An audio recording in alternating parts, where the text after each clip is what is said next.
Capítulo 2. Entregado por vosotros. La historia del sacrificio. La frase de la misa que me había dejado fuera de combate era el Cordero de Dios, porque sabía que este Cordero era Jesucristo mismo. Tú también lo sabes. Tal vez hayas cantado o recitado 1 millar de veces las palabras Cordero de Dios, que quitas el pecado del mundo, ten piedad de nosotros. Igual que habrás visto muchas veces al sacerdote levantar la hostia partida y proclamar, este es el Cordero de Dios. El Cordero es Jesús. No es una novedad. Es la típica frase que no llama la atención. Al fin y al cabo, Jesús es muchas cosas. Es Señor, Dios, Salvador, Mesías, Rey, sacerdote, profeta y Cordero. Si realmente estuviéramos pensando lo que decimos, no pasaríamos por alto ese último título. Mira de nuevo la lista. Señor, Dios, Salvador, Mesías, Rey, sacerdote, profeta y Cordero. Una de estas cosas no es como las demás. Los 7 primeros son títulos con los que nos podríamos dirigir cómodamente a un Dios hombre. Son títulos con dignidad, que implican sabiduría, poder y estatus social. Pero, Cordero, una vez más, te pido que prescindas de 2000 años de sentido simbólico a sus espaldas. Imagínate por un momento que nunca hubieras cantado el Cordero de Dios. Sobre el Cordero. En ese caso, el título es tan inapropiado que parece casi cómico. El Cordero no ocupa un puesto muy alto en la lista de los animales más admirados. No es particularmente fuerte, listo, rápido ni hermoso. Otros animales nos parecerían más nobles. Por ejemplo, nos podemos imaginar fácilmente a Jesús como el león de Judá. Apocalipsis capítulo 5, versículo 5. El león es regio, es fuerte y ágil. Nadie se atreve con el rey de los animales. Pero el león de Judá apenas tiene una fugaz aparición en el libro del Apocalipsis. Mientras tanto, el Cordero domina apareciendo no menos de 28 veces. Gobierna, ocupando el trono del cielo. Apocalipsis capítulo 22, versículo 3. Es el Cordero el que dirige un ejército de cientos de miles de hombres y ángeles, metiendo miedo en los corazones de los malvados. Apocalipsis capítulo 6, versículos del 15 al 16. Esta última imagen, la del Cordero fiero y aterrorizador, es tan incongruente que resulta difícil imaginarla sin reírse. Sin embargo, para San Juan, este del Cordero es un tema serio. Los títulos Cordero y Cordero de Dios se aplican a Jesús casi exclusivamente en los libros del Nuevo Testamento que se atribuyen a Juan, el cuarto Evangelio y el Apocalipsis. Aunque otros libros del Nuevo Testamento, Hechos capítulo 8, versículos del 32 al 35, y Primera de Pedro capítulo 1, versículo 19, dicen que Jesús es como un cordero en ciertos aspectos. Solo Juan se atreve a llamar a Jesús el Cordero. Juan capítulo 1, versículo 36, y a lo largo de todo el Apocalipsis. Sabemos que el Cordero es central tanto para la misa como para el libro del Apocalipsis. Y sabemos quién es el Cordero. Sin embargo, si queremos experimentar la misa como el cielo en la tierra, necesitamos saber qué es el Cordero y por qué le llamamos Cordero. Para averiguarlo, hemos de regresar en el tiempo, casi hasta el comienzo mismo. Pan con clase. Para el antiguo Israel, el Cordero se identificaba con el sacrificio. Es una de las formas primordiales de culto. Ya al principio, en la segunda generación descrita en el Génesis, encontramos, en el relato de Caín y Abel, el primer ejemplo conservado de un sacrificio. Caín hizo al Señor una ofrenda del fruto de la tierra, y Abel la hizo de primogénitos de su ganado y de la grasa de los mismos. Génesis capítulo 4, versículos del 3 al 4. A su debido tiempo, encontramos similares holocaustos hechos por Noé. Génesis capítulo 8, versículos del 20 al 21. Abraham. Génesis capítulo 15, versículos del 8 al 10 y capítulo 22, versículo 13. Jacob. Génesis capítulo 46, versículo 1 y otros. En Génesis, los patriarcas estaban siempre levantando altares, y los altares servían principalmente como lugares de sacrificio. Además de quemar víctimas, los antiguos derramaban libaciones u ofrendas de vino. De los sacrificios del Génesis, hay dos que merecen nuestra atención más cuidada. El de Melquisedec, Génesis capítulo 14, versículos del 18 al 20, y el de Abraham e Isaac, de Génesis capítulo 22. Melquisedec aparece como el primer sacerdote mencionado en la Biblia, y muchos cristianos, siguiendo la carta a los Hebreos capítulo 7, versículos del 1 al 17, le han visto como un anuncio velado de Jesucristo. Melquisedec era sacerdote y rey, combinación rara en el Antiguo Testamento, pero que sería aplicada más tarde a Jesucristo. El Génesis describe a Melquisedec como rey de Salem, una tierra que llegaría a ser más tarde Jerusalén, que significa ciudad de la paz. Salmo 76. Jesús se alzaría un día como rey de la Jerusalén celestial y, de nuevo como Melquisedec, príncipe de la paz. Finalmente, el sacrificio de Melquisedec es extraordinario en cuanto no implicaba animales. Ofreció pan y vino, como haría Jesús en la última cena, cuando instituyó la Eucaristía.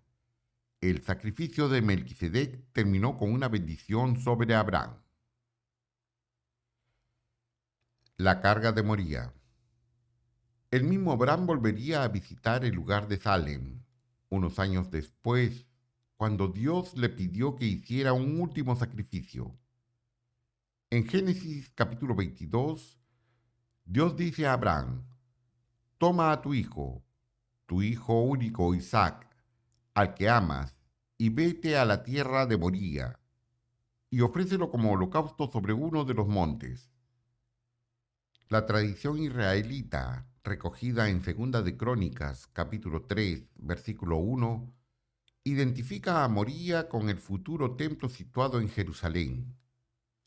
Abraham viajó allá con su hijo Isaac, que llevaba a sus espaldas la leña para el sacrificio. Génesis capítulo 22, versículo 6. Cuando Isaac preguntó dónde estaba la víctima, Abraham replicó: Dios se proveerá el cordero para el sacrificio, hijo mío. Al final, el ángel de Dios apartó la mano de Abraham para que no sacrificara a su hijo, y proveyó un carnero para que fuera sacrificado. En este relato, Israel discernirá el compromiso divino de hacer de los descendientes de Abraham una nación poderosa. Por mí mismo lo he jurado, porque tú no te has reservado a tu hijo. Yo multiplicaré tus descendientes como las estrellas del cielo, y por tus descendientes serán bendecidas todas las naciones de la tierra. Génesis capítulo 22, versículos del 16 al 17. Este fue el pagaré de Dios a Abraham. Habría de servir también como póliza de seguro de vida de Israel. En el desierto del Sinaí, cuando el pueblo elegido se mereció la muerte por adorar al becerro de oro, Moisés invocó el juramento de Dios a Abraham para salvarlos de la ira divina. Éxodo capítulo 32, versículos del 13 al 14. Los cristianos consideraban más tarde el relato de Abraham e Isaac como una profunda alegoría del sacrificio de Jesús en la cruz. Hay muchas semejanzas. En primer lugar, Jesús como Isaac era el fiel Hijo único, amado del Padre. Además, como Isaac, Jesús acarreó el leño para su propio sacrificio, que consumaría en un monte de Jerusalén. De hecho, el sitio donde murió Jesús, el Calvario, era uno de los promontorios de la cadena montañosa de Moría. Más aún, la primera línea del Nuevo Testamento identifica a Jesús con Isaac como hijo de Abraham. Mateo capítulo 1, versículo 1. Para los lectores cristianos, incluso las palabras de Abraham resultaron proféticas. Recuerda que en el original hebreo no había signos de puntuación y considera una lectura alternativa del versículo 8. Dios se proveerá el cordero para el sacrificio. El cordero anunciado entre sombras, por supuesto, era Jesucristo, Dios mismo, ya que en Cristo Jesús la bendición de Abraham recaería sobre los gentiles. Gálatas capítulo 3, versículo 14. También Génesis capítulo 22, versículos del 16 al 18. Magnetismo animal. En tiempos de la esclavitud de Israel en Egipto, resulta claro que el sacrificio ocupa una parte esencial y central de la religión de Israel. Los supervisores del faraón les echan en cara que los frecuentes sacrificios de los israelitas no eran más que una excusa para dejar de trabajar. Éxodo capítulo 10, versículo 25. Más tarde, cuando Moisés hace su petición al faraón, una de sus demandas es el derecho de los israelitas a ofrecer sacrificios a Dios. Éxodo capítulo 10, versículo 25. ¿Qué significaban todas estas ofrendas? El sacrificio de un animal significaba muchas cosas para los antiguos israelitas. Era un reconocimiento de la soberanía de Dios sobre la creación. La tierra es del Señor. Salmo 24. El hombre reconocía este hecho devolviendo a Dios lo que en última instancia es suyo. Así, el sacrificio era una alabanza a Dios de quien proviene toda bendición. El sacrificio podía ser un acto de agradecimiento. La creación se la ha dado al hombre como un don, pero ¿qué puede devolver el hombre a Dios?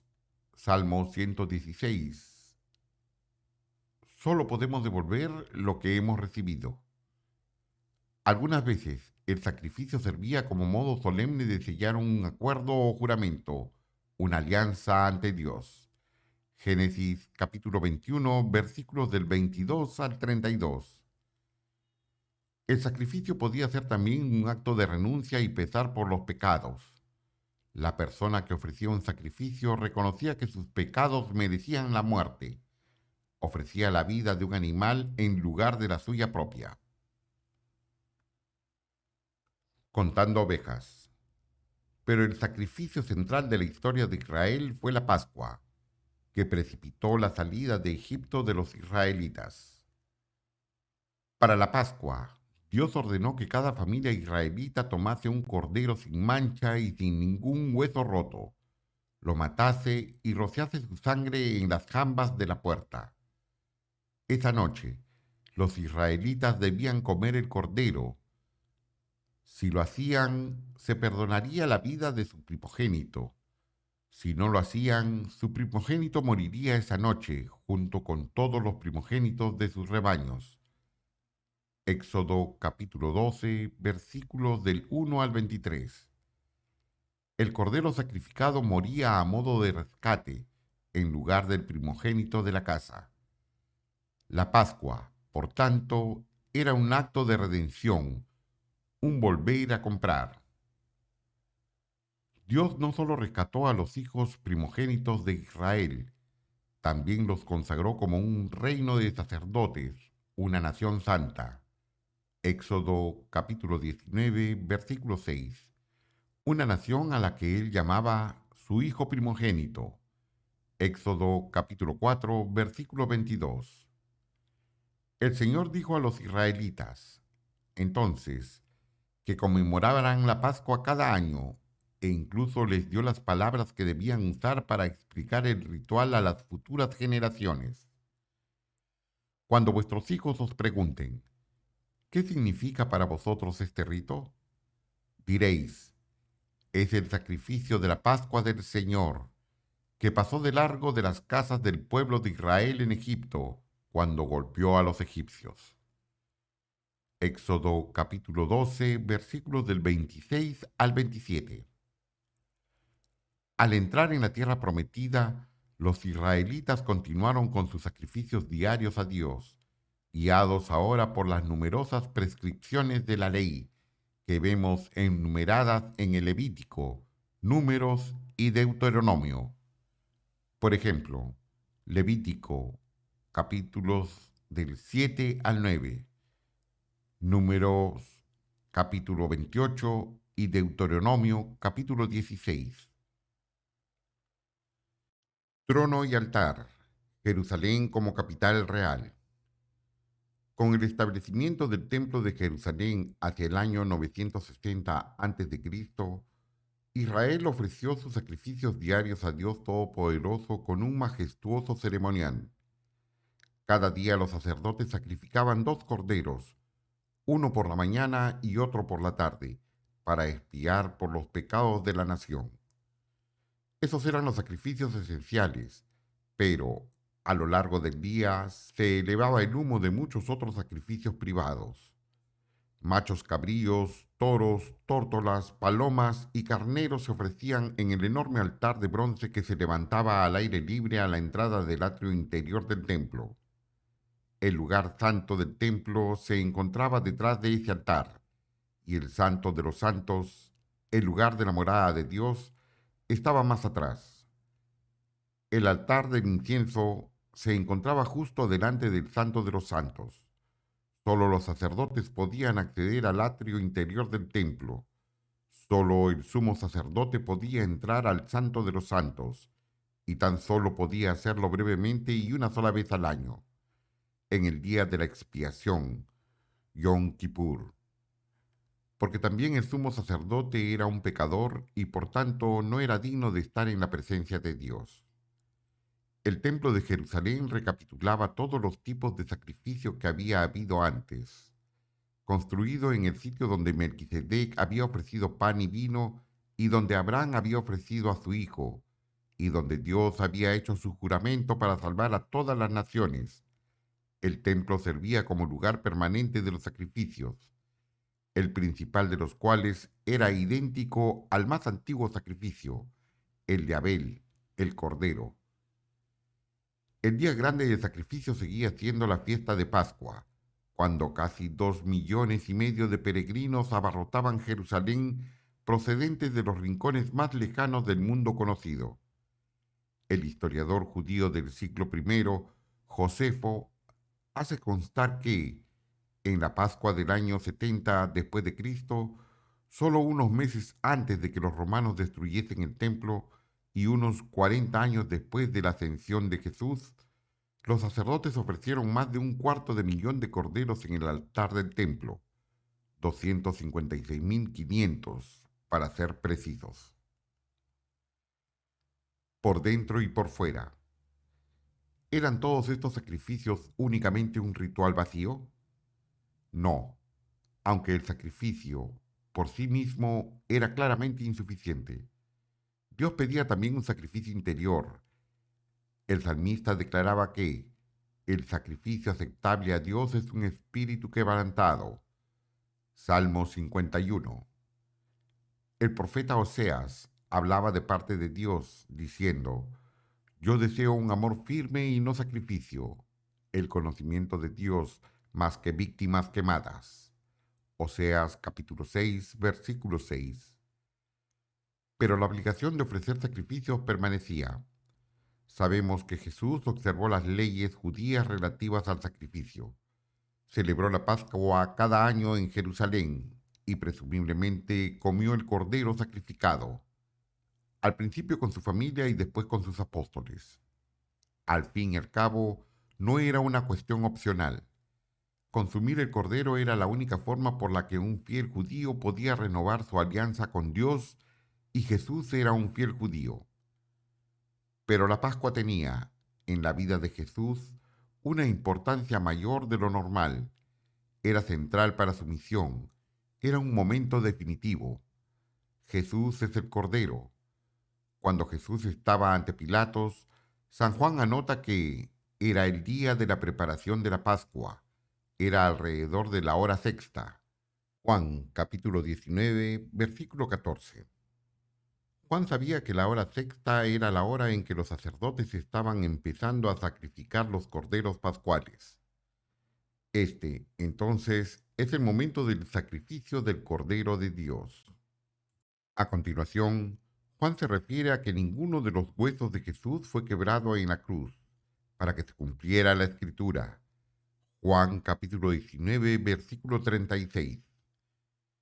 ¿Qué escritura era esa? Éxodo capítulo 12, versículo 46, que estipula que el Cordero Pascual no debía tener ningún hueso roto. Vemos entonces que el Cordero de Dios, como el Cordero Pascual, es una ofrenda cabal, un cumplimiento perfecto. En el mismo pasaje, San Juan relata que los que estaban mirando sirvieron a Jesús vinagre con una esponja en una rama de hisopo. Juan capítulo 19, versículo 29. Éxodo capítulo 12, versículo 22.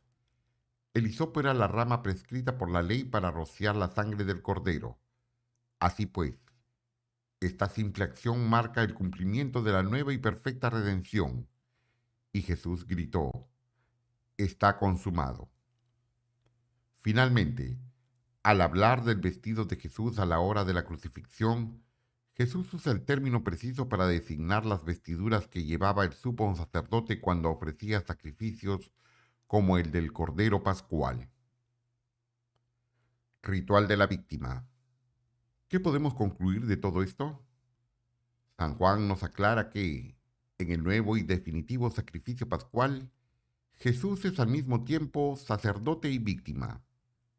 Esto queda confirmado por los relatos de la última cena de los otros 3 evangelios, en lo que Jesús usa claramente el lenguaje sacerdotal de los sacrificios y libaciones, incluso cuando se describe a sí mismo como la víctima. Esto es mi cuerpo que se entrega por vosotros. Este cáliz que se derrama por vosotros es la nueva alianza en mi sangre. Lucas capítulo 22, versículos del 19 al 20. El sacrificio de Jesús llevará a cabo lo que la sangre de millones de corderos, toros y machos cabríos nunca podría hacer. Porque es imposible que la sangre de toros y machos cabríos quite los pecados. Hebreos capítulo 10, versículo 4. Si la sangre de 250.000 de corderos no pudo salvar a la nación de Israel, ¿qué decir del mundo entero? Para expiar las ofensas contra Dios, que es todo bondad infinita y eterna, la humanidad necesitaba un sacrificio perfecto, un sacrificio tan bueno, sin mancha e ilimitado como Dios mismo. Y ese era Jesús, el único que podía quitar el pecado por el sacrificio de sí mismo. Hebreos capítulo 9, versículo 26. He aquí el Cordero de Dios. Juan capítulo 1, versículo 36. ¿Por qué Jesús tenía que ser un cordero y no un caballo o un tigre o un toro? ¿Por qué el Apocalipsis describe a Jesús como un cordero que está de pie como si estuviera sacrificado? Apocalipsis capítulo 5, versículo 6. ¿Por qué la misa tiene que proclamarlo como el Cordero de Dios? Porque solo un cordero sacrificial cuadra con el designio divino de nuestra salvación. Más aún, Jesucristo era sacerdote al tiempo que víctima, y como sacerdote podía hacer lo que ningún otro sumo sacerdote, porque el sumo sacerdote entraba al lugar sagrado cada año con una sangre que no era la suya. Hebreos capítulo 9, versículo 25. E incluso entonces entraba solo un momento, antes de que su indignidad le sacase fuera. Pero Jesús entró al Santo de los Santos, el cielo, una vez por todas, para ofrecerse a sí mismo como nuestro sacrificio. Y lo que es más, por la nueva Pascua de Jesús, nosotros también hemos sido hechos un reino de sacerdotes y la iglesia del primogénito. Apocalipsis capítulo 1, versículo 6, Hebreos capítulo 12, versículo 23, y compáralo con Éxodo capítulo 4, versículo 22 y capítulo 19, versículo 6. Y con él entramos en el santuario del cielo cada vez que vamos a misa. Volveremos a tratar todas estas imágenes más adelante, cuando veamos ese santo de los santos en el libro del Apocalipsis, con su altar y su templo, su incienso y su cordero omnipresente. No pases de largo de este banquete. Pero, ¿qué significa esto para nosotros hoy en día? ¿Cómo podemos celebrar nuestra Pascua? San Pablo nos da una pista. Cristo, nuestro Cordero Pascual, ha sido inmolado. Por tanto, celebremos la fiesta con el pan ácimo de la sinceridad y la verdad. Primera de Corintios, capítulo 5, versículos del 7 al 8.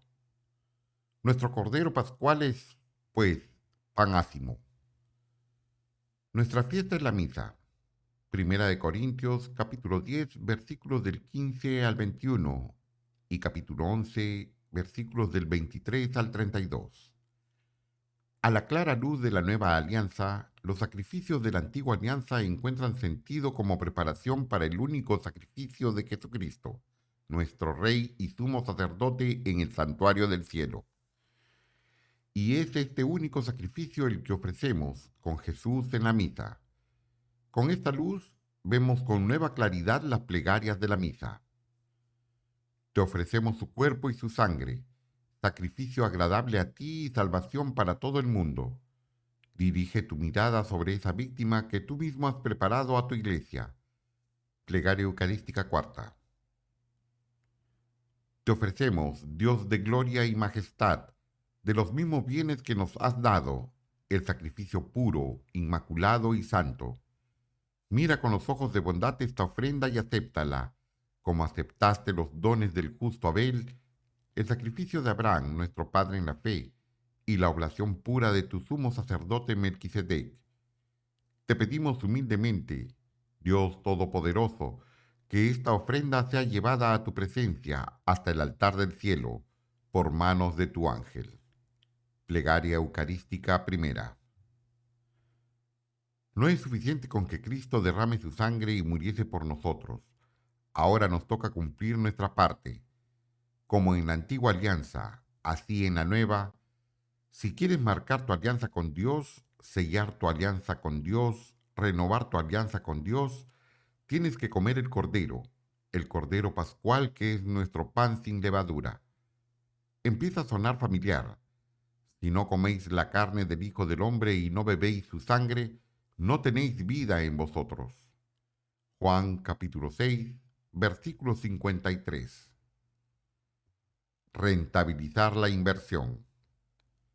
La necesidad primaria que tiene el hombre de dar culto a Dios se ha expresado siempre en el sacrificio. Culto que es simultáneamente un acto de alabanza, expiación, entrega, alianza y acción de gracias. En griego, Eucaristía. Las varias formas de sacrificio tienen un significado común, positivo. Se entrega la vida para ser transformada y compartida. Así, cuando Jesús habló de su vida como un sacrificio, destapó una corriente que fluía en lo hondo de las almas de sus apóstoles, que fluía en lo hondo de las almas de los israelitas, que fluye en lo hondo del alma de cada ser humano. En el siglo XX, Mahatma Gandhi, que era un hindú, dijo que un culto sin sacrificio es una de las absurdas pretensiones de la edad moderna. Pero para los católicos el culto no es así.